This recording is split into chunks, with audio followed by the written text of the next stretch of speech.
ada aturan-aturan yang tertulis juga, batasan-batasan yang saudara-saudara harus perhatikan sehingga karya-karya Anda itu semuanya tidak melewati ketentuan yang berlaku di kampus kita.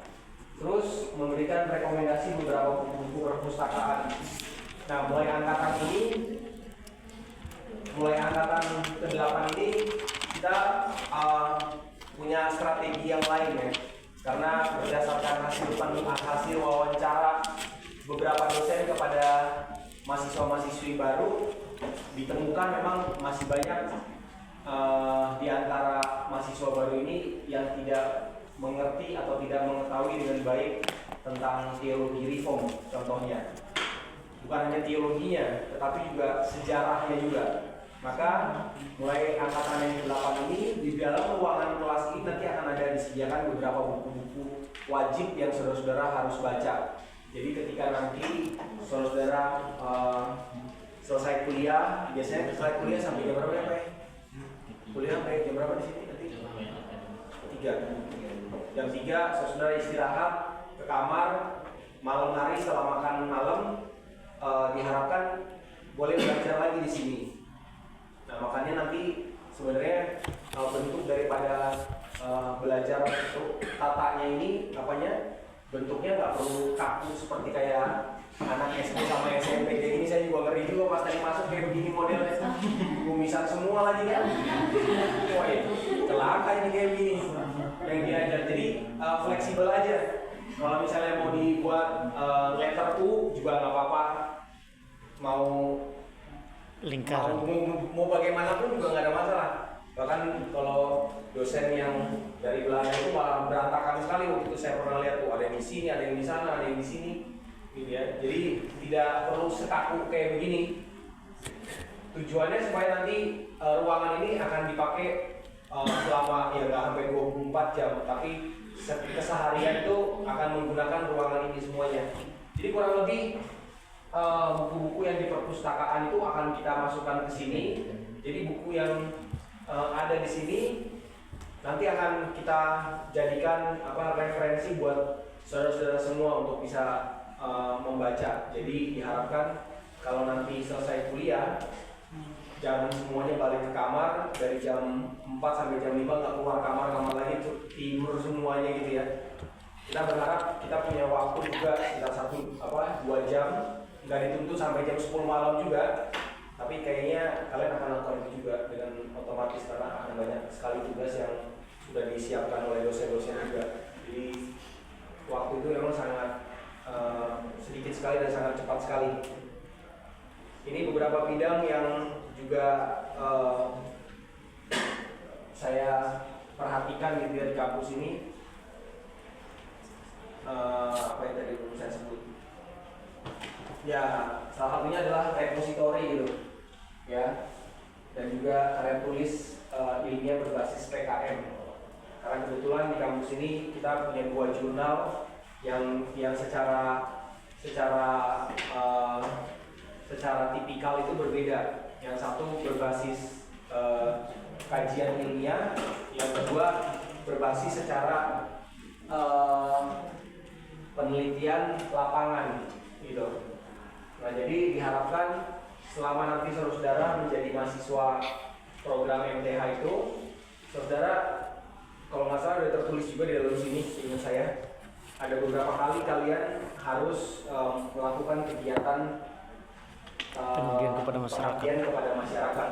Nanti mungkin di tahun kedua lah, kita akan berkolaborasi, kayak misalnya beberapa bulan lalu, bulan Februari, dengan angkatan yang ke-7 saya pergi ke Toraja misalnya, terus mengundang beberapa jemaat hadir, terus saya memberikan penjelasan, memberikan kegiatan PKM tentang topik-topik teologi tertentu gitu. Nah, karena saudara-saudara ada juga diantaranya yang gembala, jadi ini bukan disuruh khotbah tetapi kayak seminar gitu, tapi yang ada rangkaiannya itu diatur sedemikian rupa.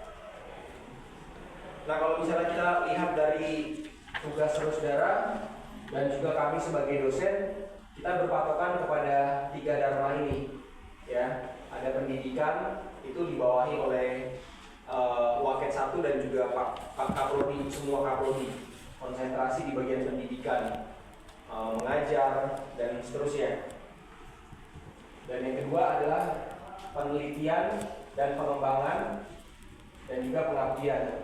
Jadi di dalam saya itu lintas dharma istilahnya, langsung dua begini.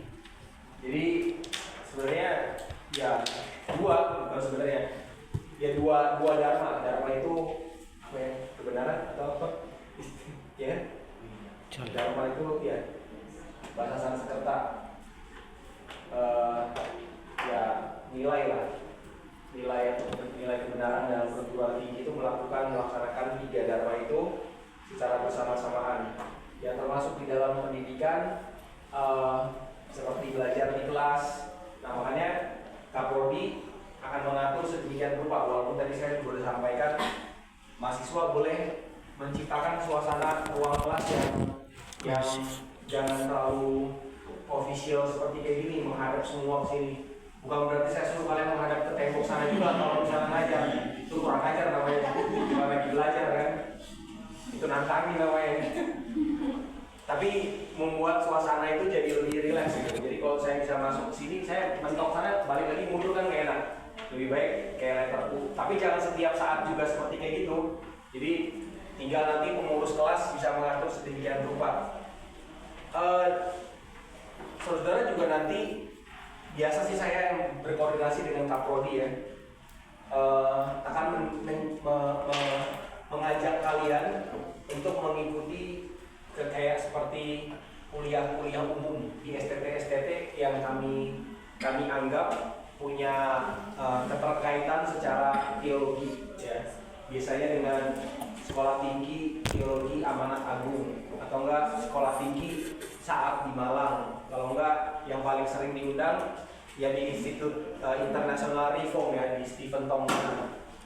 Kita mendorong saudara-saudara untuk belajar dari dosen-dosen lain ketika mereka membuka ruang kelas secara umum gitu. Itu biasa sekali di kampus-kampus. Nanti ada penjelasannya di dalam buku pedoman mahasiswa. Biasanya sih itu online biasanya. Jadi saudara bisa ada di mana-mana saja. Tapi kalau misalnya nanti pas kebetulan ada di sini ya kita bisa berkoordinasi dengan Kapolri juga. Dalam bidang penelitian dan PKM, seperti tadi saya sudah katakan, selama menjadi mahasiswa, setiap mahasiswa diwajibkan melaksanakan kegiatan PKM masyarakat atau komunitas sesuai dengan prodinya. Tujuannya untuk menolong masyarakat tertentu menyelesaikan masalah-masalah mereka. Masalah-masalah bukan masalah ekonomi, bukan masalah keluarga juga. Bisa juga masuk dalam masalah keluarga, tapi yang berkaitan dengan masalah teologi yang akan kita perhatikan. Di sini tadi saya sempat singgung, di kampus kita punya 2 jurnal, yang satunya berbasis penelitian secara akademis. Ada beberapa jenis penelitian terapan dan penelitian terhadap ilmu-ilmu dasar atau penelitian berbasis PKM. Penelitian dasar itu bertujuan untuk memberikan respon, bukan mengatasi masalah yang sedang terjadi ya, memberikan respon, karena nggak pernah artikel saya tiba-tiba dipublikasi terus masalah perdebatan tentang Trinitas jadi selesai, nggak ada. Malah artikel saya naik, artikel dosen naik, malah bikin masalah baru lagi. Jadi nggak akan pernah ada yang bisa menyelesaikan satu masalah di dunia ini. Ya makanya istilah yang paling benar itu bukan mengatasi, tetapi memberikan respons terhadap pemikiran-pemikiran yang ada. Sedangkan penelitian-penelitian ilmu dasar bertujuan untuk menjawab kebutuhan di masa depan. Kadang-kadang ada sesuatu yang kita pikirkan masih bersifat prediksi atau tafsiran gitu. Kira-kira pas Tuhan Yesus datang, bagaimana kondisinya? Apakah langit dan biru ini, bumi dan langit yang baru itu warnanya biru semua misalnya atau apa? Itu semuanya masih dalam bahasa teologi itu tafsiran. Walaupun kita punya basicnya berdasarkan Alkitab, punya referensinya berdasarkan teolog-teolog tertentu. Jadi ilmu-ilmu dasar yang bertujuan menjawab kebutuhan yang di masa depan itu pun juga menjadi bagian dalam bidang teologi juga kan? Benar nggak? Ya kan? Karena isi Alkitab juga isinya ada yang sifatnya apokaliptik yang jauh banget ke depan gitu. nanti suasananya akan begini, keadaannya akan kayak begini, ciri-cirinya akan seperti itu, ya kan? Ya, bukan kita nggak yakin, tapi keyakinan kita kadang-kadang bisa salah juga dengan apa yang di dalam pikiran Allah sebagai penulis daripada Alkitab itu sendiri. Ini tadi saya sudah jelasin, ini juga saya sudah singgung juga. Pengabdian kepada masyarakat adalah kegiatan yang dilakukan oleh Entitas Akademik dengan memanfaatkan ilmu dan seterusnya. Seingat saya mekanismenya nanti mungkin di semester kedua atau di semester ketiga. Biasanya kami 5 orang dosen ini akan terbang ke daerah kalian semuanya. Ya mungkin nanti tahun ini saya akan minta pergi ke Siau. Nanti nggak pulang nanti kalau ombak tinggi kan mati juga saya. Atau misalnya pergi ke Sumba. Iya, karena kebetulan sekali ini Sumba banyak. Jadi bisa saja nanti saya ke Sumba atau Pak Afi yang ke Sumba atau ke mana lagi ya? Ke Sulawesi, mana lagi? Kalimantan Barat 2 orang. Jakarta di sini 2 orang. 3 orang. Terus Sulawesi yang banyak di sini.